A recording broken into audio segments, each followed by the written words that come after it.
Olá, gente, tudo bom? É bom estar com vocês de novo aqui no nosso canal, né? Para você conhecer mais a doutrina da Palavra de Deus, uma perspectiva reformada confessional. Meu nome é João França, seja bem-vindo a mais um conteúdo do nosso canal aqui. Se você ainda não é inscrito, se inscreve no canal, ativa as notificações, compartilha se você achar o assunto que nós vamos abordar aqui, algo importante e relevante para você. Você sabe que eu sou ministro da Palavra e Sacramentos pela Igreja Presbiteriana de Riachão de Jacuípe, Bahia. Eu sou ministro da IPB. E na nossa igreja nós estaremos promovendo a eleição de oficiais, e de modo particular, oficiais de diáconos. E como rege o nosso sistema presbiteriano, é necessário que haja instrução prévia da igreja frente à sintomática da eleição de um oficial na igreja oficial de diácono nesse caso. E pensando nessa perspectiva, nós vamos produzir aqui vídeos, aulas, conteúdos sobre o ofício de diaconato da perspectiva presbiteriana reformada. Ok? Se você ainda não conhece como nós presbiterianos pensamos sobre os diáconos, o que eles são, qual a função deles, qual a utilidade deles no governo da Igreja Presbiteriana do Brasil, você estará no nosso conteúdo aprendendo mais sobre este assunto que é, digamos assim, escassos, né, sobre a perspectiva presbiteriana sobre o tema. Então, é bom que você tenha conhecimento e conheça mais e mais de maneira profunda como nós presbiterianos cremos sobre o ofício e governo eclesiástico no que tange aos diáconos, ok? Esse curso ele é destinado aos membros da Igreja Presbiteriana do Brasil, mas também é destinado a qualquer irmão, a qualquer crente em Cristo Jesus que queira fazer este curso aqui pela plataforma online, ok? Um abraço, Deus abençoe você e nos vemos agora no conteúdo que você terá a partir de agora. Pois bem, nós vamos começar aqui o nosso curso é de Introdução aos Ofícios da Igreja. Meu nome é João França, você já nos conhece, o conteúdo do nosso canal, ok? Nós vamos trabalhar aqui um tema muito importante que é o ofício de diácono, ok? Então a nossa primeira aula vai se trabalhar sobre o que é diaconato, como nós, presbiterianos, encaramos a questão do diaconato na Igreja de Cristo Jesus, ok? Esse é um curso oferecido pela Igreja Presbiteriana do Brasil em Riachão de Jacuípe, mas também é um conteúdo pertencente ao nosso Centro de Estudos Presbiteriano, tá bom? Então nós vamos trabalhar um curso de introdução aos ofícios da igreja e a primeira aula de hoje é o que é diaconato, ok? Um dos ofícios mais negligenciados na igreja presbiteriana certamente é o do diaconato. Com isso, eu não quero e não queremos dizer que desprezamos a função e o ofício do diácono no que tange a sua atuação, mas nos referimos à ausência de literatura específica sobre este ofício. Isso é interessante. Na minha biblioteca nós temos vários livros relacionados a governo de igreja. E poucos livros, na verdade só tem um único livro em toda a extensão da biblioteca que aborda diretamente o ofício de diácono, na perspectiva presbiteriana. Então esse é o primeiro ponto que a gente tem que considerar, porque é um problema de literatura específica que nós não temos. Sobre o ofício de presbítero, a literatura ela é abundante, ela é sobeja, uma vez que o sistema de governo presbiteriano enfatiza o ofício de presbítero. Porém, quanto ao diaconato, lidamos com a escassez de material destinado à concepção presbiteriana no que diz respeito ao diaconato. Então esse curso ele visa preencher um pouco esta lacuna que nós temos em relação a uma produção de material de literatura relacionado ao ofício de diácono eclesiástico, ok? Muito bem, vamos trabalhar o conceito da palavra diácono. No Novo Testamento, ele usa uma palavra grega muito interessante para definir as atribuições desse tipo de ofício. A palavra que nós encontramos é a palavra diáconos. Por isso que a palavra diácono no Novo Testamento e na tradição eclesiástica, ela é apenas uma transliteração daquilo que está no grego para o português, e não uma tradução. Essa palavra grega, diáconos ou diácono, ela carrega o conceito de servir e de ministrar. Isso é importante porque o diácono é aquele que serve, é aquele que ministra, é aquele que coloca as coisas para outro, se dispõe a servir a outro, né? Então, ou seja, um diácono é aquele que serve aos outros. Nesse sentido, todos nós somos diáconos. O pastor, os presbíteros e até mesmo os membros da igreja podem ser considerados diáconos. É assim que se entende a palavra quando ela é aplicada, por exemplo, à nossa irmã Febe, lá em Romanos 16, verso 1, né?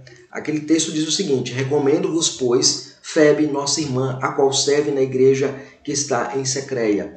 No texto grego você percebe lá que a estrutura do texto coloca para nós, né, a palavra sustenemi, né, derimen, foiben, ten adelphen, remon, usa, né, usan, diáconon, tes eclesias, tes en creia, né, ou sem creias, né? E aí ele diz assim: recomendo ou dou uma carta de recomendação a essa irmã chamada Febe, a qual está, né, servindo ou serve a igreja em Secreia. E aí você percebe que a palavra diáconon e a palavra serve. Essa palavra diáconon significa aquele que serve, aquele que está a serviço de. Surgiu uma tradução bíblica em anos recentes que traduziu a palavra diáconon como diaconisa, né? Como diaconisa, aquela que diaconiza na igreja. Na verdade, a palavra não é diaconisa, a palavra é diáconon, que significa exatamente aquela que está em serviço de, ou seja, está servindo a igreja numa determinada região. Então, o conceito da palavra é exatamente aquele que serve. Essa ideia da palavra diácono, aquele que serve. Então, observamos que no texto que nós lemos, a palavra serve no texto grego original é diácono. E o sentido aqui não é de um ofício, mas de um serviço. Por outro lado, a Escritura também estabelece o uso para o ofício designado por eleição. Neste caso, vemos que o conceito de diácono assume duas conotações bastante importantes. O primeiro conceito é o conceito estrito, ou seja, se refere de fato a um diácono, a alguém que é eleito para aquele ofício, para aquela designação. O segundo é o sentido lato, que é o sentido amplo, o serviço de qualquer crente. Qualquer crente pode ser considerado um diácono. Então isso é um ponto bastante importante que nós precisamos considerar como crentes em Cristo Jesus. Então a palavra diácono na língua grega, ela pode significar um ofício específico designado como um dom de Deus dado à igreja, mas também pode se referir a qualquer cristão que serve a igreja em qualquer esfera, em qualquer nível, seja no ato de louvor, no ato de assumir alguma responsabilidade. Então, toda essa questão voltada para o servo e o serviço está ligado à ideia de diácono, ok? Muito bem. Segundo, vamos considerar aí a origem do ofício de diácono. O diaconato, gente, ele é um ofício especificamente existente no Novo Testamento. Então, é um ofício da igreja cristã do Novo Testamento. Então, o Novo Testamento que inaugura e instala, né, o ofício devido a dois problemas específicos. O primeiro problema é a expansão numérica da igreja e o conflito entre judeus e gentios no que tange à distribuição diária dos donativos na igreja local. Vamos dar uma olhada aí no texto bíblico da Palavra de Deus, lá em Atos dos Apóstolos. Vamos dar uma olhada em Atos dos Apóstolos, capítulo 6, que é o texto, digamos assim, fundante do ofício de diácono, né? Então, Atos, capítulo 6, diz assim: Ora, naqueles dias, multiplicando-se o número dos discípulos, houve uma murmuração dos helenistas contra os hebreus, porque as viúvas destes estavam sendo esquecidas na distribuição diária. Então, o Novo Testamento ele inaugura e instala o ofício primeiro porque havia um problema. Qual foi o problema? Havia um crescimento, a expansão numérica da igreja. Diz o texto que naqueles dias havia se multiplicado o número dos discípulos, dos que estavam seguindo agora o caminho da verdade, o caminho do evangelho. E houve um outro problema, que é o problema de haver um conflito entre os judeus gregos, os cristãos gregos e os judeus, os cristãos hebreus. Então houve uma discussão lá entre eles porque na distribuição diária dos donativos da igreja estavam os gregos, as viúvas dos gregos sendo negligenciadas, sendo deixadas, sendo esquecidas de serem assistidas. Então o problema estava estabelecido, o problema estava posto e precisava ser de uma resolução. E aí nós temos Atos de 1 a 6. É-nos dito nesse texto sagrado, de 1 a 7, é dito nesse texto sagrado que surgiram dois problemas na vida da igreja cristã primitiva. né? O primeiro foi o número exponencial dos membros novos, ou seja, novos membros surgiram e se agregaram à igreja, então houve um crescimento exponencial da igreja. E isso é interessante porque a igreja provavelmente tinha mais de 10 mil membros. Quando você tem lá no capítulo 2 de Atos dos Apóstolos, você tem a conversão de mais de 3 mil almas. No capítulo 4, mais à frente, você terá mais 5 mil almas se convertem, sem contar mulheres e crianças. Então você vai ter aí, nessa soma já 8 mil, mais de 10 mil pessoas já estavam agregadas à igreja como membros daquela comunidade.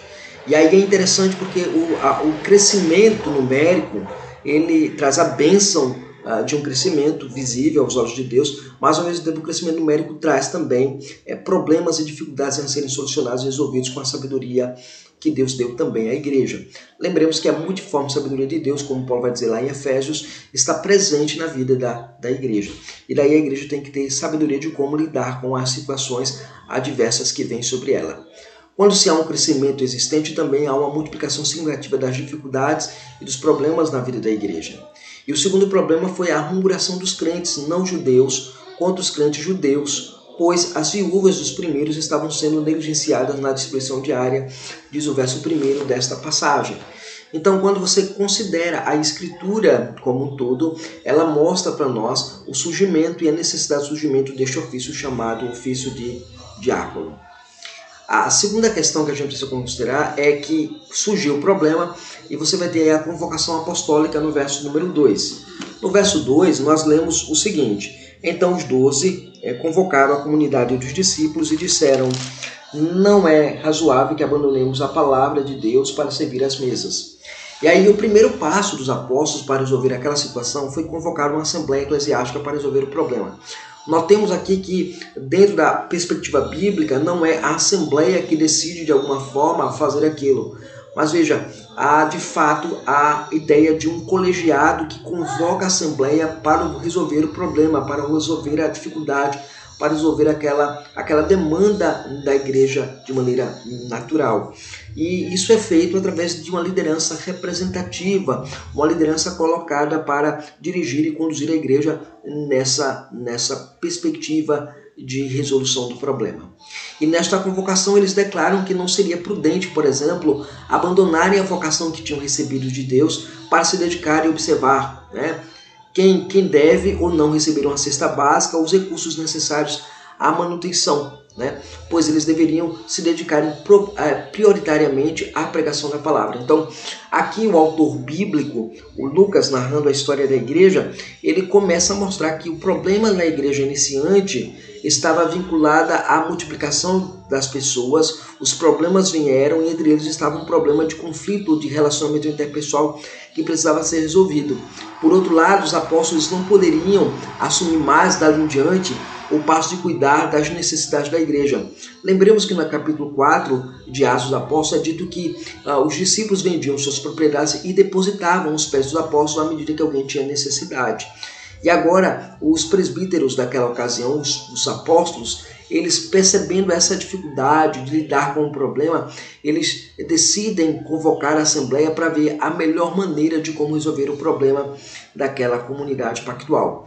E aí você vai ter a orientação que os apóstolos dão para a escolha de um novo grupo de oficiais na vida da igreja. Versos 3 e verso 4 da nossa passagem de Atos, capítulo 6. Ok? Verso 6 e verso 3 e verso 4. Diz assim para nós a palavra de Deus: mas irmãos, escolhei dentre vós 7 homens de boa reputação, cheios do espírito de sabedoria, aos quais encarregaremos deste serviço. E quanto a nós, nos consagraremos à oração e ao ministério da palavra. Muito bem.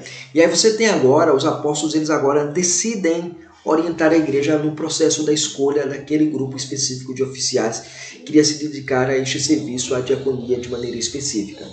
E aí é interessante porque eles vão fazer isso, vão orientar na escolha. E é curioso que quando eles colocam isso, eles colocam as qualificações que um homem deveria ocupar para poder exercer aquele serviço. Essas qualificações nós vamos ver na nossa próxima aula, na nossa próxima videoaula, nós vamos trabalhar essas qualificações. Mas por hora, nós vemos a igreja, ela vai escolher não desorientadamente, ou da maneira que ela achar, ou da maneira não. Há uma orientação, o que devem procurar nesses homens, quais são as coisas que devem procurar nesses homens para que eles possam ser escolhidos na comunidade da aliança. Destaca-se aqui também a razão para que os apóstolos procedam com a orientação para a igreja cristã. No verso 4, ele coloca a razão por que ele orienta a igreja a fazer daquela maneira. Ele diz, quanto a nós, não nos consagraremos à oração e ao ministério da palavra.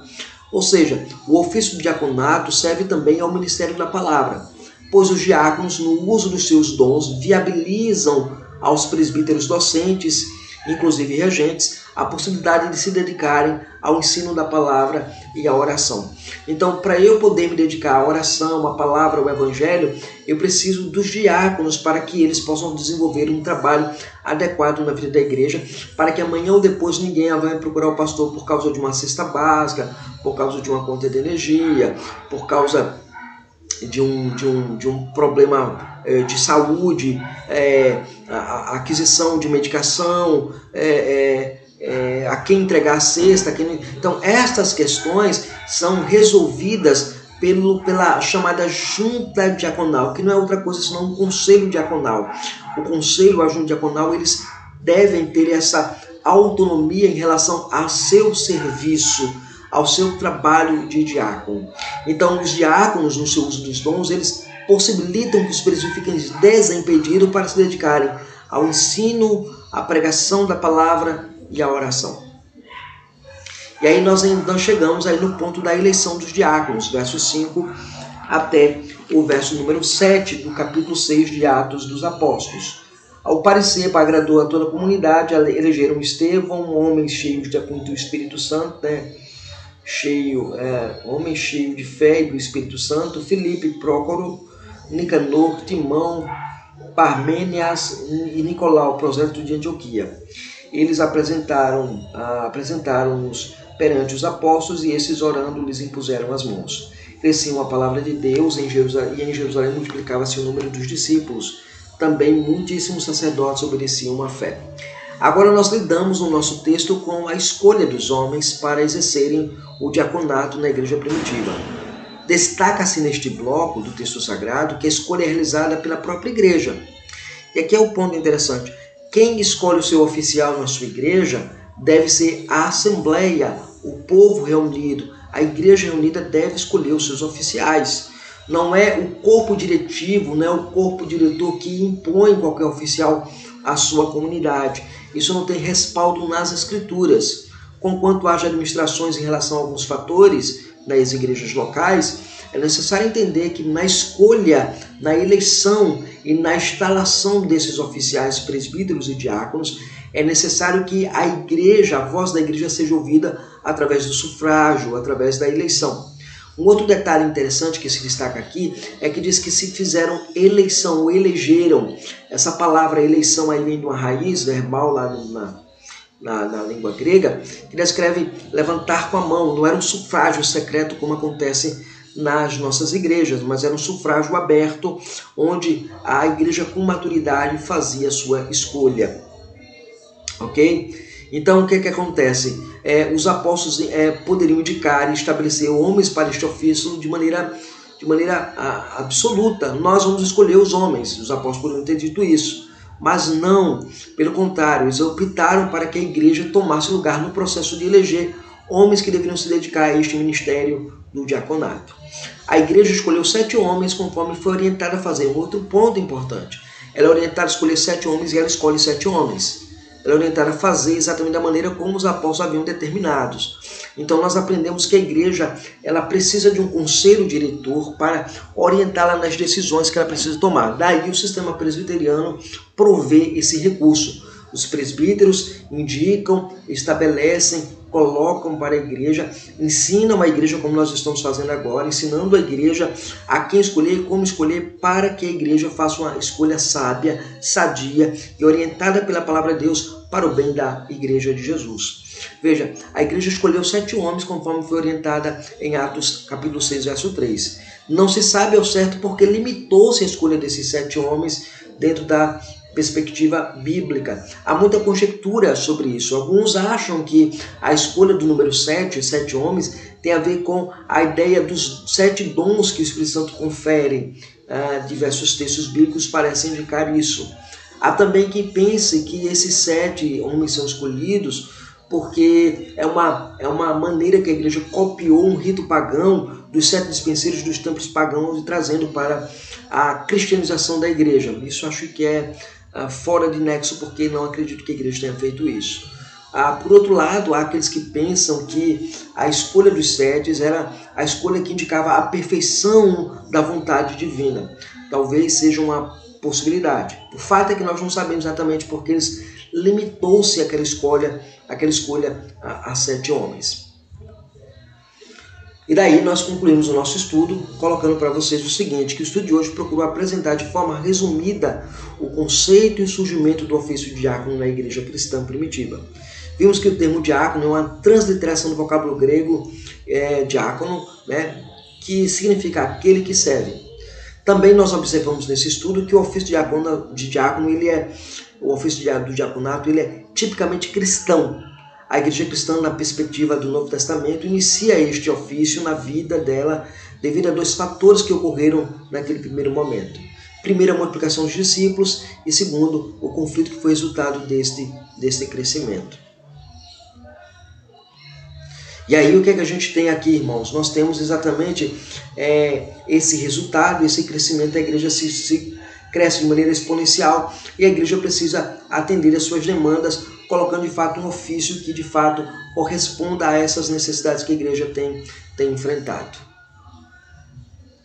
E assim nós encerramos a nossa aula de hoje, mostrando para vocês a importância e o que é o diaconato na vida da Igreja Presbiteriana do Brasil, ok? Se você ainda não nos segue, siga as nossas redes sociais, né? Rev João França no Instagram, nos procura lá. No Facebook também, nós estamos também no Facebook, nos segue. E também segue as redes sociais da nossa igreja, Igreja Presbiteriana de Riachão do Jacuípe, ok? Espero que você tenha aprendido um pouco sobre a palavra de Deus, um pouco sobre como a igreja presbiteriana ela olha para o ofício de diácono e que esta aula possa despertar em nossa igreja homens que tenham interesse em servir ao Senhor através do diaconato.